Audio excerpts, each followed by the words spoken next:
என்னோட ஸ்டைலில் பருப்பே இல்லாத சாம்பார் எப்படி செய்யலான்னு பார்க்கலாம் வாங்க.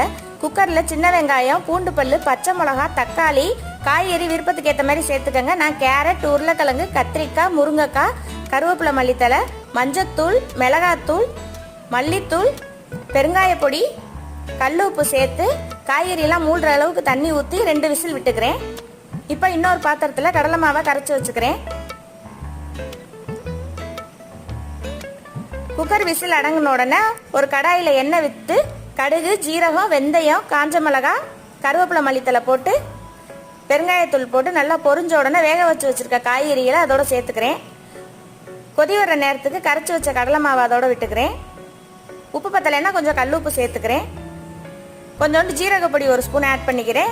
நல்லா கொதி வரையில கருவேப்பிலை, மல்லித்தலை தூவி விட்டு சாம்பார் பதத்துக்கு இறக்கிட்டீங்கன்னா என்னோட ஸ்டைலில் சூப்பரான பருப்பு இல்லாத சாம்பார் ஹோட்டல் சுவையில் ரெடி.